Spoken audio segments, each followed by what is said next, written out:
우리 지난 시간에 금송아지 마무리 배웠었는데 기억나는 네. 거 있어요? 지난 시간에 네. 뻣뻣함은 사망에 가깝고 부드러움이 생명과 연결되어 있다. 맞아. 우리 마음에 있는 어떤 뻣뻣함을 깨자. 깨자. 이런 내용이 인상적이었습니다. 네.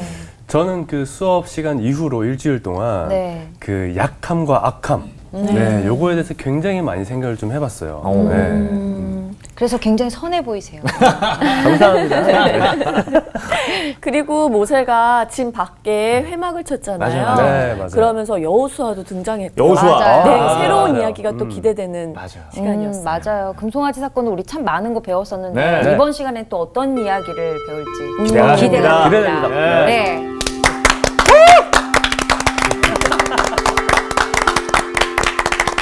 안녕하세요. 잘 지냈어요? 네. 네, 고맙습니다. 여러분 참 좋은 학생들이에요. 열심히 공부하고 또 무엇보다도 건강하게 빠지지 않고 출석 잘해주고 누군가가 자리를 지켜준다고 하는 건 참 고마운 일이기도 합니다. 구분나무가 선산을 지킨다는 말처럼 어떻게 보면은 역사는 자기 자리를 잘 지켜낸 사람들이 만들어가는 것인지도 모르겠습니다. 네. 재능이 뛰어난 사람들도 있지만은 재능보다 더 소중한 것은 지속의 열정, 어떤 일들을 꾸준히 해가는 일인데 여러분들과 함께 그런 관계를 만들어갈 수 있어서 참 고맙고요. 네. 사실 주변 사람들에게 나는 어떠한 존재여야 하는지 또 생태계와 내가 맺는 관계는 어떠해야 하는지 이런 것들을 총체적으로 이해하고 나 좋을 대로 살지 않고 하나님의 마음에 합한 삶을 살아갈 때 인간은 가장 아름다운 인간이 된다는 얘기겠죠. 예. 우린 그거를 위해서 배우는 거예요. 이게 지금 우리가 출애굽기를 공부하고 있는 까닭도 그런 데 있습니다. 오늘 수업 출애굽기 35강 동행의 약속. 이제 오늘 우리가 봐야 하는 것은 금송아지 사건 마무리된 이후의 이야기입니다. 예. 조금 우리 좀 읽고 이야기를 나누면 좋을 것 같은데요. 33장 오늘은 이제 12절부터 공부를 하게 되는데 네. 12절부터 16절까지를 정훈 학생이 읽어주고 17절부터 23절까지를 나온 학생이 읽어주세요. 네. 모세가 여호와께 아뢰되 보시옵소서 주께서 내게 이 백성을 인도하여 올라가라 하시면서 나와 함께 보낼 자를 내게 지시하지 아니하시나이다. 주께서 전에 말씀하시기를 나는 이름으로도 너를 알고 너도 내 앞에 은총을 입었다 하셨사온즉 내가 참으로 주의 목전에 은총을 입었사오면 원하건대 주의 길을 내게 보이사 내게 주를 알리시고 나로 주의 목전에 은총을 입게 하시며 이 족속을 주의 백성으로 여기소서. 여호와께서 이르시되 내가 친히 가리라. 내가 너를 쉬게 하리라. 모세가 여호와께 아뢰되 주께서 친히 가지 아니하시려거든 우리를 이곳에서 올려보내지 마옵소서. 나와 주의 백성이 주의 목전에 은총 입은 줄을 무엇으로 알리이까? 주께서 우리와 함께 행하심으로 나와 주의 백성을 천하 만민 중에 구별하심이 아니니까. 여호와께서 모세에게 이르시되 내가 말하는 이 일도 내가 하리니 너는 내 목전에 은총을 입었고 내가 이름으로도 너를 알미니라. 모세가 이르되 원하건대 주의 영광을 내게 보이소서. 여호와께서 이르시되 내가 내 모든 선한 것을 내 앞으로 지나가게 하고 여호와의 이름을 내 앞에 선포하리라. 나는 은혜 베풀 자에게 은혜를 베풀고 긍휼히 여길 자에게 긍휼을 베푸느니라. 또 이르시되 내가 내 얼굴을 보지 못하리니 나를 보고 살 자가 없음이니라. 여호와께서 또 이르시기를 보라 내 곁에 한 장소가 있으니 너는 그 반석 위에 서라. 내 영광이 지나갈 때에 내가 너를 반석 틈에 두고 내가 지나도록 내 손으로 너를 덮었다가 손을 거두리니 내가 내 등을 볼 것이요 얼굴은 보지 못하리라. 네. 하나님께서 그 백성들 목이 뻣뻣한 네. 그 백성들하고 함께 가다가 화가 나가지고 그들을 치실까 무서워서 난 동행 안 할 거야 이렇게 얘기를 하셨던 장면을 우리가 이제 보고 있습니다만은 여호와께 모세가 간청을 합니다. 주께서 내게 이 백성을 인도하라 올라가라 하시면서 나와 함께 보낼 자를 내게 지시하지 아니하시나이다 라고 이야기를 하고 있습니다. 자, 모세는 주님의 계획을 가르쳐 달라는 것입니다. 하나님이 어떤 방식으로 일하시는지에 대해서 제게 귀띔을 좀 해주십시오. 제가 아직 아이디어가 없습니다. 그런 얘기입니다. 여러분, 하나님의 사람들은 어떤 사람들입니까? 하나님과 비밀을 나눈 사람들이라고 얘기할 수 있습니다. 저는 성경에서 가장 아름다운 말 가운데 하나를 뭐로 보냐면 나의 하려는 일을 아브라함에게까지 숨기겠느냐 라는 말입니다. 이게 창세기 18장에 나오는 이야기인데 아브라함이 장막에 낯선 나그네 세 사람을 맞아들이잖아요. 그리고 그들 앞에 엎드려가지고 나의 손님이 되어달라고 부탁을 하면서 제가 씻을 물 가져올 테니까 좀 씻으시고 음식도 만들어 올 테니까 잡수시고 그리고 마음을 상쾌하게 하신 다음에 떠나시길 바랍니다. 그렇게 얘기합니다. 네. 그들이 이제 들어와서 음식을 먹게 되는데 정말 잔치상처럼 차려놓죠. 아브라함은 그 앞에 마치 웨이터처럼 서 있습니다. 접대하기 위해서. 이게 이제 환대의 윤리이죠. 그리고 이제 극진한 대접을 받고 그들이 떠나가다가 한 말이에요. 우리가 하려는 일을 아브라함에게까지 숨기겠다. 사실 그 나그네들은 하나님의 사자들이었고요. 네, 네. 그들이 하고자 했던 일은 뭐예요? 소돔성이 얼마나 죄악에 가득 차 있는지를 보고 이제 확인하고 심판하기 위해 가고 있었어요. 근데 우리가 하려는 그 일을 아브라함에게까지 숨기겠는가? 그래서 아브라함에게 얘기합니다. 자초지종을.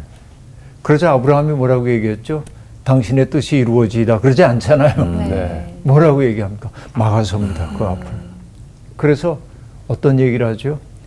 의인을 악인과 함께 죽게 하는 게 하나님의 의에 합당합니까? 라는 질문을 하면서 소돔성에 만약에 의인들이 있다면 어떡하시겠습니까? 그리고 숫자를 점점 줄여나가요. 맞아요. 네. 이게 아브라함입니다. 그래서 일전에도 얘기했지만은 노아도 순종의 챔피언이었습니다. 노아도 하나님 하라시는 대로 다 했어요. 네. 그런데 하나님은 노아를 이스라엘의 조상으로 삼지 않고 아브라함을 믿음의 조상으로 삼으셨어요. 그 까닭이 뭘까요? 노아에게는 없고 아브라함에게 있는 것이 있다고 얘기했습니다. 그건 뭐죠? 타자에 대한 책임감입니다. 그렇죠? 누군가를 위해 중보하고 누군가가 곤경 속에 처했을 때 그를 돕고 싶어가지고 위험을 무릅쓸 수 있는 용기, 이게 아브라함이었단 말이죠.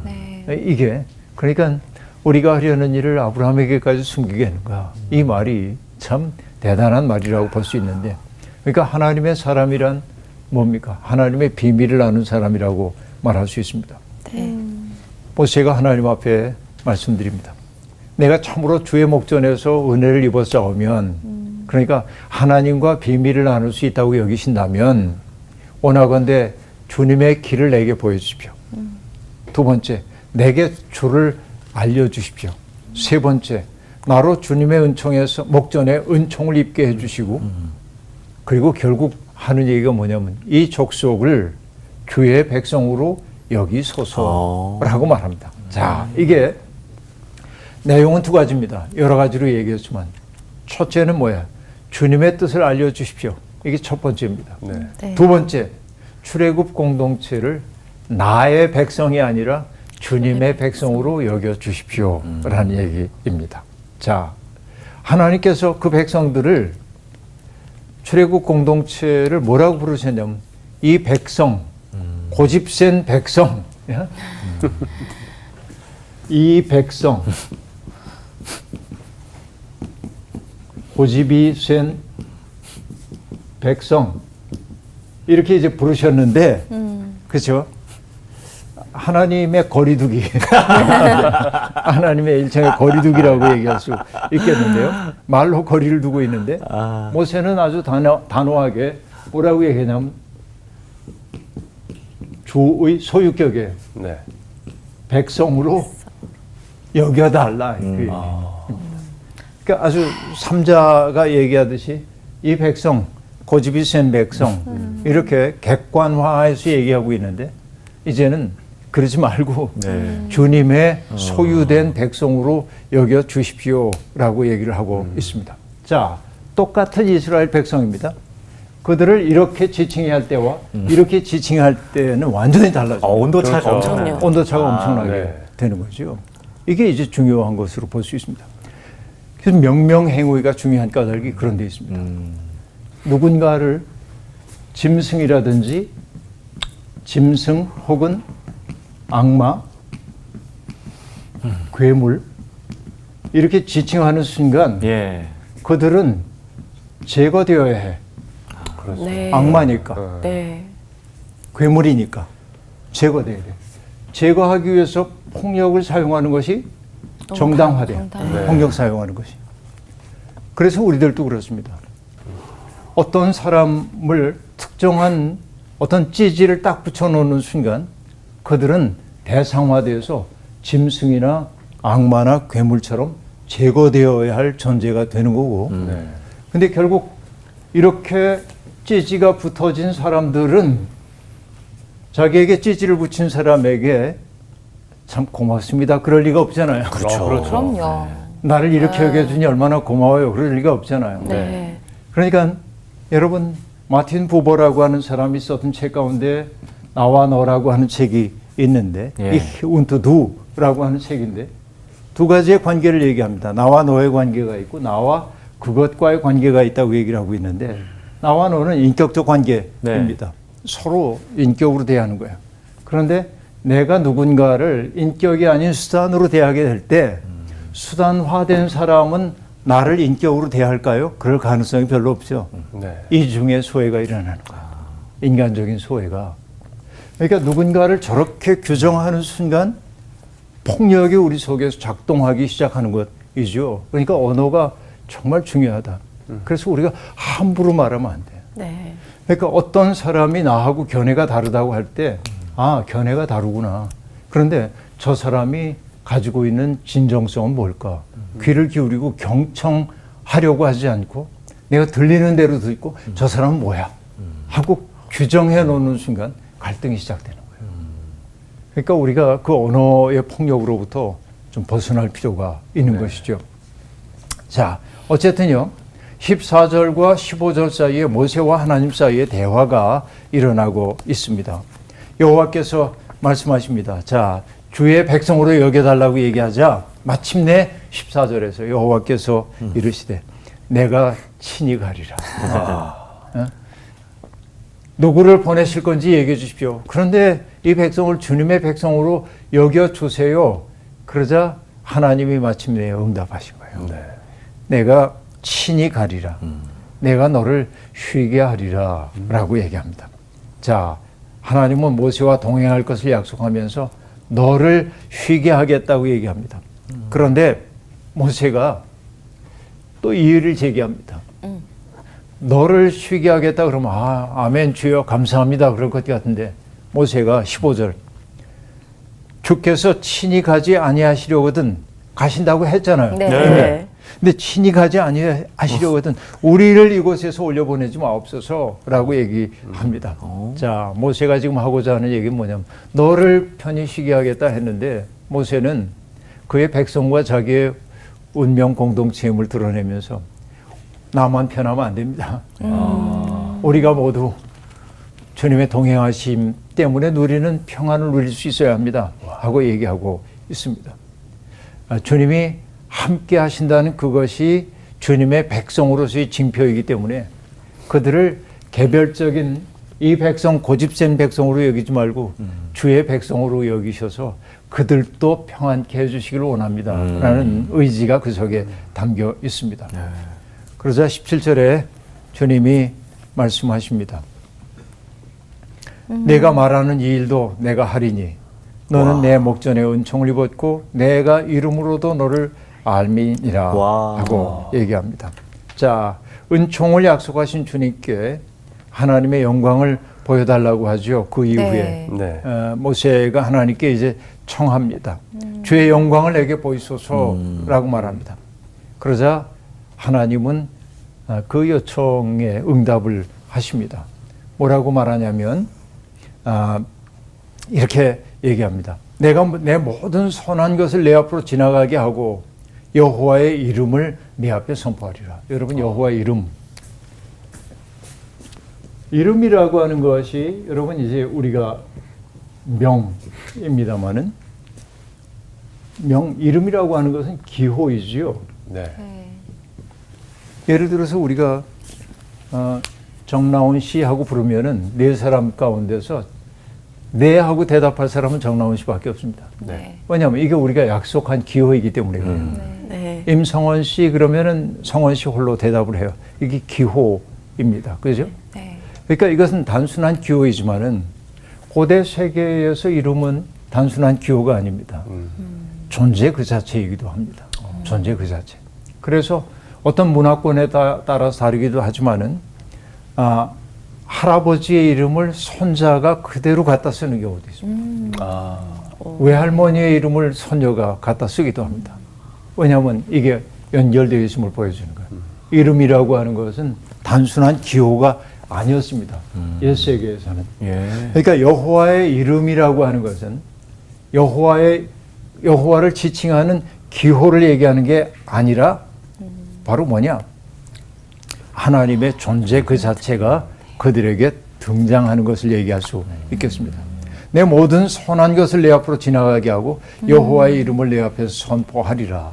그리고 그 여호와의 성격적 특질을 얘기하고 있는데 네. 19절이죠. 나는 은혜 베풀 자에게 은혜를 베풀고 긍휼히 여길 자에게 긍휼을 베푸느니라 라고 얘기합니다. 그리고 20절 이어봐야 하는데 내가 내 얼굴을 보지 못하리니 나를 보고 살 자가 없음이니라 라고 말합니다. 자, 주님의 얼굴 얘기가 등장하고 있고요. 네. 얼굴을 보지 못한다라고 얘기합니다. 얼굴을 본다고 하는 것은 뭐죠? 얼굴을 본다고 하는 것은 얼굴을 본다고 하는 것은 파악 가능한 거예요. 네? 어떤 존재를 내가 보면서 파악 가능한 거예요.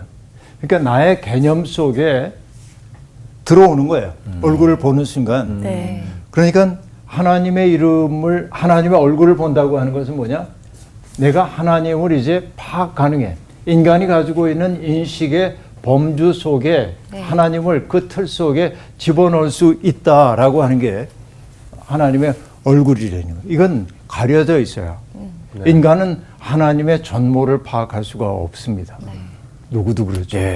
그래서 하나님은 우리에게 당신의 모습을 보여주십니다. 단순히 하나님이 우리에게 드러내 보여주시는 부분만 우리는 알아요. 그런데 더 많은 부분은 숨겨져 있습니다. 알 수 없는 거예요. 그렇죠. 그러니까 얼굴을 본다고 하는 것은 파악 가능하게 되어 가지고선 하나님을 우리가 언어로 딱 규정할 수 있다고 생각을 하는 것인데 이건 불가능하다. 바로 이걸 뭐라고 하냐? 거룩함의 경험이에요. 거룩한 하나님은 인간에게 파악 불가능해요. 네. 그래서 하나님을 만날 때 사람들은 언제나 경외심을 느낍니다. 왜? 파악 불가능하기 때문에 그렇습니다. 자, 고기잡이 이적을 경험했던 그 베드로가 주님 앞에 엎드려 가지고 주님 나를 떠나소서 나는 죄인입니다. 이렇게 얘기해요. 그렇죠. 고기잡이 이적 경험했으니까 고기 많이 잡았고 와 이분하고 함께 하면은 떼부자가 되겠다. 그래서 주님 나를 떠나지 마소서 할 것 같은데 떠나라고 한 건 뭐 어떤 것입니까? 거룩함을 경험하고 나니까 그렇죠. 그것은 매혹적이기도 하지만 두려움도 있는 거예요. 거룩함은 두려운 거예요. 언제나 규정될 수 없어요. 얼굴을 볼 수 없는 것이죠. 이렇게 얘기해요. 그런데 하나님이 선포하십니다. 당신의 성격을. 그렇죠? 어떻게 하냐면 은혜 베풀 자에게 은혜를 베풀고 긍휼을 베풀 자에게 긍휼을 베푼다. 이것이 하나님의 성격적 특질이라고 얘기를 하고 있습니다. 여기에 얘기하고 있는 은혜라고 하는 것은 누군가에게 호의를 보내는 것을 뜻하고 긍휼히 여긴다고 하는 말도 역시 같은 의미이겠습니다만은 긍휼이라고 하는 것 그것은 어떤 것이에요? 그 사람의 아픔과 슬픔을 내 것으로 수용해야 하는 그런 넉넉함이 긍휼이라고 얘기할 수 있습니다. 긍휼의 번역어를 우리가 뭐라고 얘기를 하냐면은 영어로는 compassion이라고 얘기를 하는데 com은 함께란 뜻이고 passion은 고통이란 뜻이기도 합니다. 순환을 뜻하기도 하죠. 어떤 것이에요? 그 때문에 함께 아파하기도 하고 기뻐하는 마음이 긍휼의 마음이에요.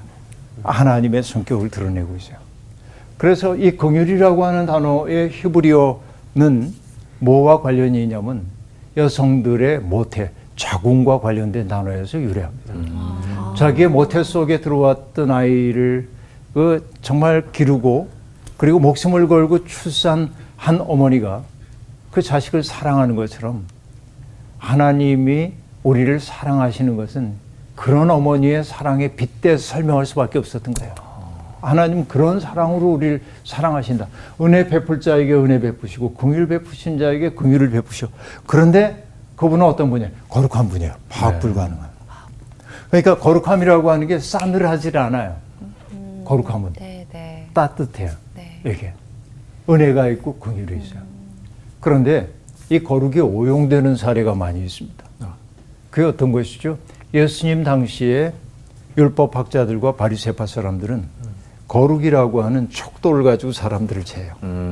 딱 재서 너는 죄인, 더러워, 부정, 그래서 상종 못할 인간, 따뜻함이 사라진 거룩함. 이게 얼마나 폭력적인지 모릅니다. 거룩이라고 하는 잣대를 가지고 사람들 다 재는 거예요. 이렇게. 이게 주님의 마음을 아프게 만들어요. 주님은 거룩이라고 하는 잣대 가지고 자꾸 사람들 재지 말고 하나님이 어떤 분이에요? 거룩하신 분인데 그 성격적 특질이 은혜 베풀 자에게 은혜 베푸시고 긍휼 베풀 자에게 긍휼을 베푸시는 분이란 말이죠. 그러니까 거룩은 긍휼과 함께 갈 때 파워를 갖는다. 네. 그 얘기. 이게 이제 여기에 등장하고 있는 얘기입니다. 거룩이 긍휼과 아주 긴밀하게 연결되어 있다고 얘기를 하고 있는데요. 그래서 긍휼히 여기는 마음이 없는 거룩함이라는 것은 형용모순이다 하는 얘기입니다. 그러고 나서 하나님이 이제 하나님을 본다고 하는 말, 이 모세가 하도 원하니까 이제 말씀하십니다. 보라, 내 곁에 한 장소가 있으니 너는 그 반석 위에 서라. 모세를 세워요. 네. 그리고 내 영광이 지나갈 때 내가 너를 반석 틈에 두고 내가 지나도록 내 손으로 너를 덮었다가 손을 거두리니 내가 내 등을 볼 것이요 우와. 얼굴은 보지 못하리라. 이렇게 얘기합니다. 자, 반석 위에 섰어요. 네. 그리고 하나님이 지나가실 때 모세를 반석의 틈에다 집어넣으셔요. 네. 그렇죠? 네. 그리고 어떻게 손으로 가리셔. 덮어요. 그 큰 손으로. 그리고 지나가셔서 손을 띄어요. 굉장히 그 아크로바틱한 동작입니다. 저 상상이 잘 안 되는데 어쨌든 머릿속에 한번 그려보세요. 네. 이렇게. 네. 그리고 지나가신 다음에 하나님이 손을 이렇게 띄셨나? 그러자 하나님의 뒷모습을 보았다고 얘기합니다. 내가 내 등을 볼 거다. 얼굴은 보지 못할 거다. 이렇게 얘기한다. 이게 참 재밌는 얘기예요. 네. 이거 무슨 뜻일까요? 옛날부터 그런 얘기 많이 있었습니다. 어떤 사람이 너무나 어려운 일을 겪고 인생을 어렵게 살면서 하나님 저를 홀로 버려두지 마세요. 그러면서 간절하게 기도하고 뭐 이렇게 살다가 세상 떠나서 하나님 앞에 갑니다. 근데 하나님이 원망스러웠어요. 왜? 지나온 자기의 발자국을 보여주는데 하나님이 자기하고 동행하셔서 발자국이 2개가 찍혀 있었어. 자기의 그 흔적을 보니까. 근데 가장 어려웠던 시간, 그 시간에 보니까 발자국이 하나인 거야. 그러니까 하나님, 이때 제가 그렇게 간절히 주님께 청했는데 이때 왜 나를 버리셨어요? 그러자 하나님이 말씀하셨다는 거냐. 그때 내가 너를 업고 갔단 말이지. 응? 어떻게 보면 가장 어려웠던 그 시간이 당장은 나 홀로 된 것처럼 보이는데 돌이켜 생각해 보니까 하나님이 나를 업고 가셨더라 하는 얘기죠. 네. 이게 하나님의 뒷모습이에요. 하나님이 내게 다가오실 때 인간은 알아차리지 못할 때가 많이 있습니다. 하나님의 은혜가 내게 어떻게 베풀어지고 있는지를 알아차리지 못할 때가 많이 있습니다. 네. 그런데 세월이 좀 흘러서 살아온 날 돌이켜보니 그때 하나님의 은혜가 나를 붙잡고 있었구나.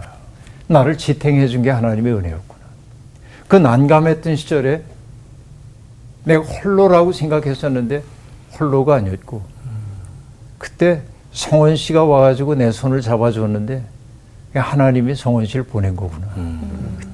그때서 알게 돼.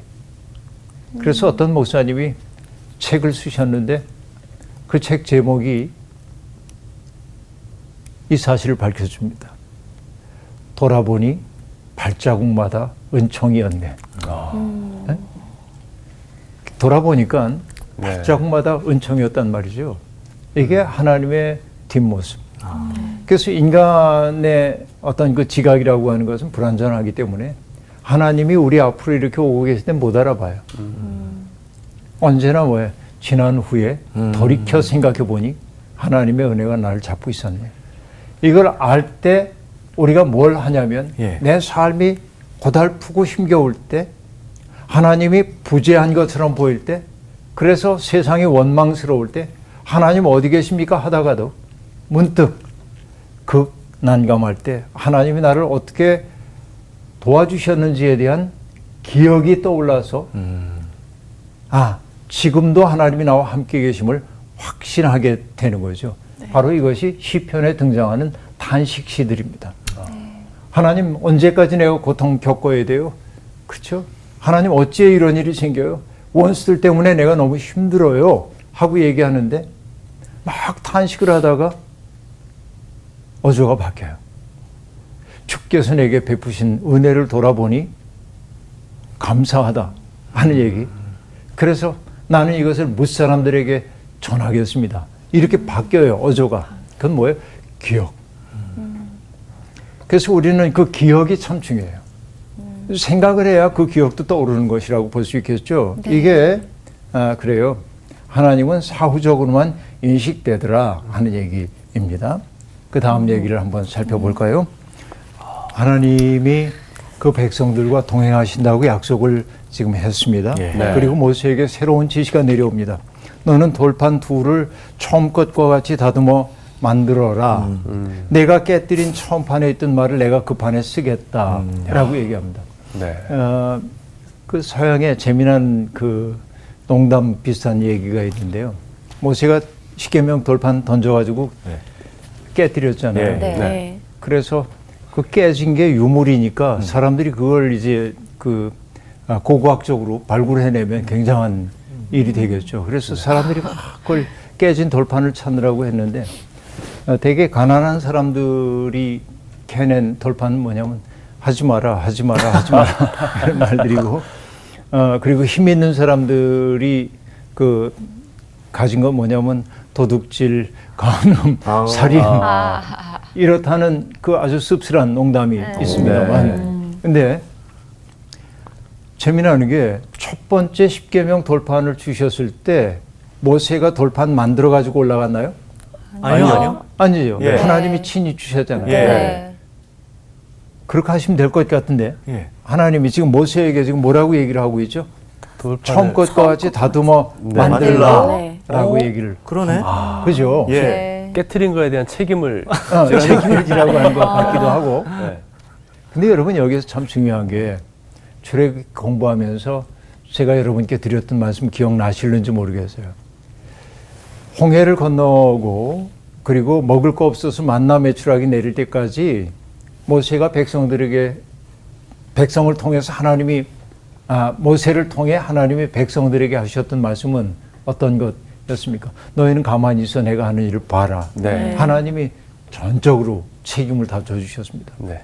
그런데 르비딤 전투가 벌어졌을 때 아말렉과의 전투 그때 하나님이 다 물리쳐 주지 않고 어떻게 했어요? 여호수아가 군대를 이끌고 가서 싸웠죠. 네. 네. 그러니까 모세와 아론이 두 손을 들고 있을 때는 이기고. 모세가 손 들고 있을 땐 이기고 내려왔을 땐 졌단 말이죠. 예. 그러면서 슬슬 인간들이 하나님의 구원의 역사 속에 동참하기 시작하잖아요. 네. 그렇죠. 네. 이게 중요한 겁니다. 훈련시키는 거예요. 하나님의 백성으로서. 지금 모세에게도 돌판을 만들어 오라고 얘기하므로 하나님은 인간의 참여를 지금 유도하고 있는 것임을 볼 수 네. 있습니다. 이게 하나님의 위대한 역사입니다. 그래서 나중에 여러분 요한복음 21장을 보더라도 디베리아 바닷가에서 부활하신 주님이 물고기 잡고 있던 제자들 찾아와서 만나는 얘기가 나오는데 이미 숯불 위에 떡과 물고기가 구워지고 있었는데 주님이 하신 말씀이 야 여기 넉넉하니까 이거 와 먹어. 그러지 않고 너희가 잡은 것 가운데 일부를 가져와. 이렇게 얘기하잖아요. 그러니까 하나님의 은혜는 어디에 있냐면 모든 걸 당신이 해결해 주는 데 있는 게 아니라 바로 우리도 하나님의 은혜의 세계 속에 초대해 주신다는 것이라고 볼 수 있는데 지금 모세에게도 네 판 그거 만들어 가지고 와라 그렇게 얘기를 하고 있습니다. 그러면서 지시가 여기에 내려지고 있는데 산꼭대기에 내게 올라오되 아무도 너와 함께 오르지 말아라. 온 산에 아무도 나타나지 못하게 하고 양과 소도 산 앞에서 먹지 못하게 하라라고 얘기를 하고 있습니다. 그렇죠. 어떤 그 거룩함의 현존 앞에 갈 때 우리가 해야 하는 일은 뭐였어요? 모세는 신발을 벗어야 했고 이스라엘 백성들은 장신구를 떼어내야 했던 것처럼. 그러니까 하나님의 거룩한 임재 앞에 서려고 하는 사람들은 이 속된 것들을 속된 욕망이 지배하고 있는 그 공간 속에서 하나님 만나기가 어렵다 하는 얘기 여기에 등장하고 있습니다. 지난주에 얘기했던 거 베레스 우사 이야기 기억나시죠? 그 얘기입니다. 거룩함에 손을 대면 안 된다는 거예요. 그러니까 여기서 하나님의 위대하심은 하나님 혼자 하실 수 있는 일이지만 하나님은 모세를 파트너로 삼아서 당신의 일을 하려고 하고 있어요. 여러분 저희가 신학교에 다닐 때 교수님 한 분이 이렇게 얘기했습니다. 하나님이 일하시는 방식에 대한 얘기였는데요. 하나님 그리고 이제 우리가 하나님의 일을 이루는데 하나님의 일이 완수되기 위해서 하나님 몇 프로 기여하고 우리 몇 프로 기여해야 할까요? 이런 질문이었어요. 여러분 몇 퍼센트 정도 될까요? 하나님이 몇 퍼센트 일해야 돼요? 9대1? 9대1? 예. 저는 5대5. 5대5? 네. 있지 않을까요? 전 반대로 1대9. 재밌다. 예. 우리도 이제 이런 그 신학생 때 그런 상상을 하고 있었습니다. 네. 근데 그 교수님이 놀랍게 이렇게 얘기했습니다. 1대1? 100대 100. 그래서 100이 된대. 하나님도 이미 하나님은 언제나 은혜를 베풀 때 당신이 할 수 있는 최대를 해요. 그러니까 우리에게 조금만 가져와 그게 아니라 우리도 최선을 다해야 돼. 네. 바로 이게 여러분 이게 시너지란 말 알죠? 시너지란 말. 네네. 이게 동방 교부들이 만든 말인데 시너지란 말은 시너지는 뭐예요? 함께 했을 때 더 합력했을 때 네. 더 큰 힘을 발휘하는 것이죠. 네. 그때 하나님이 얘들 실험하기 위해서 난 9만 일할 거야. 5만 일할 거야. 안 그래요. 하나님은 당신이 하실 수 있는 모든 것을 다 주십니다. 네. 우리가 해야 할 일은 뭐예요? 우리도 다 우리의 힘을 다해야 돼. 이때 하나님의 일이 이루어져요. 그 모세가 예를 들면 돌판 만들어 오라고 그러니까 에이 하나님 뭐 다 잘하시면서 저보고 그런 걸 하라고 그러세요. 그냥 이전처럼 해주세요. 네. 안 그랬단 말이에요. 네. 하나님이 지시하신 것을 최선을 다해서 준비해가지고 올라갔다 하는 얘기입니다. 그러자 이제 하나님의 산에 올라가자 구름 가운데 강림하신 하나님이 먼저 당신의 이름을 선포하십니다. 하나님의 자기 드러냄입니다. 자, 하나님의 자기 드러냄. 아까 얘기했던 거 여러분 기억납니까? 우리가 하나님을 알 수 있는 것은 인간의 이성으로 파악할 수 있는 게 아니에요. 네. 네. 하나님이 당신을 계시해 보여줄 때 우리는 하나님을 알 수 있어요. 계시해 주신 만큼만. 그렇죠? 네. 그런데 하나님의 계시, 당신이 어떤 분인지에 대한 계시를 지금 이 모세에게 해주고 있는데 그래서 가리워져 있었던 하나님의 그 성품이나 일하시는 방식들을 드러내주죠. 이것을 바로 뭐라고 얘기하냐면 진리라고 얘기하는데 헬라어로 진리를 뜻하는 단어가 알레테이아라고 한 말입니다. 네. 레테라고 하는 말 들어보신 적 있나요? 레테 연가. 아. 레테는 망각의 강입니다. 네. 네. 아라고 하는 건 부정이니까 망각을 뒤집는 거예요. 아, 그래서 은폐되어 있던 것들을 드러내는 것이 진리예요. 진리. 그래서 하이데거라고 하는 철학자는 진리를 비은백성 그랬는데 은폐되어 있던 것들을 드러내는 네. 거. 비은폐성. 어려운 말이죠. 네. 네. 비은폐. 그 진리라고 하는 건 뭐냐? 인간의 이성으로 공부할 수 있는 게 아니라 하나님이 보여주신 것을 우리가 받아들이는 게 진리예요. 이게. 그래서 하나님이 스스로를 지금 얘기를 하고 있는데 여호와라 여호와라 자비롭고 은혜롭고 노하기를 더디하고 인자와 진실이 많은 하나님이라 라고 말합니다. 여러분 이 5 단어를 잘 알아둬야 합니다. 자비롭다 라훔, 은혜롭다 한운, 노하기를 더디한다 알렉, 인자하시다 헤셋, 진실 에메트. 이게 하나님의 성품을 나타내고 있는 성경에서 아주 반복되고 있는 5개의 단어들입니다. 네. 네. 한번 해보세요. 자비롭고, 자비롭고, 은혜롭고, 은혜롭고, 노하기를 더디하고, 노하기를 더디하고, 인자하고, 인자하고, 진실하신 분이다. 진실하신 분. 자, 그러니까 하나님은 자비롭고 은혜롭고 노하기를 더디하고 인자하고 진실하신 분이죠. 이게 긍정적 속성이라고 얘기할 수 있습니다. 예. 네. 그러나 하나님은 악과 과실과 죄를 미워하시지만 그러나 은혜로우신 분이기 때문에 악과 과실과 죄를 용서하시는 분이기도 합니다. 하나님은 동시에. 이게 이제 중요한 겁니다. 악이라고 하는 건 뭐예요? 하나님과 맺은 계약을 깨뜨리거나 거스리는 죄를 악이라고 얘기합니다. 네. 과실이라고 하는 것은 도리에 어긋난 행동들을 얘기합니다. 죄라고 하는 것은 지속적으로 고질병처럼 저지르고 있는 죄를 나타냅니다. 그러니까 죄를 나타내기 위한 다양한 단어를 쓰고 있지만은 어쨌든 이건 하나의 죄예요. 네. 악, 과실, 죄. 하나님은 이것을 미워하시지만은 하나님의 속성인 자비롭고 은혜롭고 노하기를 더디하시고 인자하시고 진실하심이 인간의 그런 죄보다 크시다. 용서하신다 하는 얘기입니다. 그 용서한다고 한 말의 의미는 뭐냐면 들어올리다, 짊어지다, 옮기다 그런 뜻이에요. 그러니까 인간의 죄까지도 하나님이 짊어지신다.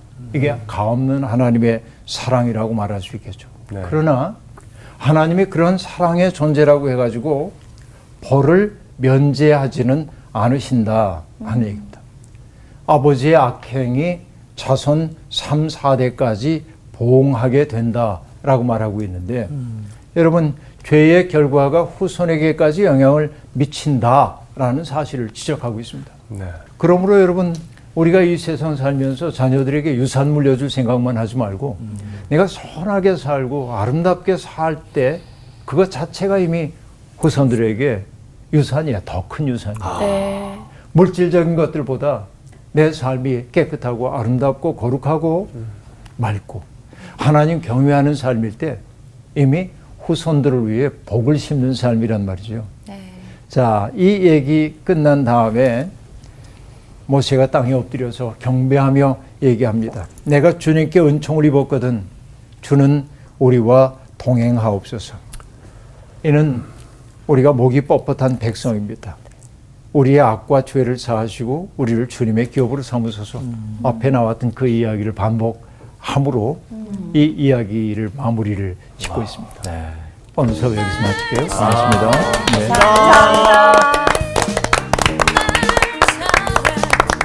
저희가 이제 하나님은 저희한테 100%를 늘 주시려고 하는데 우리는 늘 하나님께 100%를 맡기는 거 아니에요. 너무. 그래서 나도 하나님에게 좀 최선을 다해서 최고를 다해서 뭔가 100% 다 내어드리면서 하나님 일을 완성시켜야겠다 라는 다짐을 했습니다. 네. 저는 하나님의 어떤 심경 변화. 네. 처음에는 이 백성 그리고 뭐 그랬잖아요. 네, 네. 약간 거리를 두셨다가 모세가 막 간구하고 하나님께 아뢰고 이러니까 하나님이 마음을 또 이렇게 바꾸셔서 맞아요. 같이 가겠다고 하신 요 제목이 맞아요. 아, 우리 기도, 간구 이 힘이 있구나. 힘이 네, 있죠. 힘이 있구나 이걸 네. 느꼈어요. 그 하나님 성품에 기대서 우리가 중보하는 거잖아요. 그래서 아까 맞아요. 우리 다섯 5개 가지. 했잖아요. 맞아요. 네. 네. 하나님 성품 맞아, 계속 되뇌야겠다 그런 생각했습니다. 네. 이전 장에선 손절할 것 같았잖아요. 근데 맞아요. 다시 이렇게 또 놓지 않아주셔서 네, 되게 설렜어요. 그러니까 네. 같이 가는 거죠 이제. 맞아요. 그리고 정말 말을 잘해야겠다라는 오, 생각을 해서 네, 우리가 정말. 이제 한 주 동안 살면서 이 말에 대한 좀 조심성을 네, 좀 가지고 살아갔으면 좋겠습니다. 네, 맞아요. 좋습니다. 그럴게요. 이쁜 말 하고 살아요. 이쁜 우리. 말하고. 아. 말하면서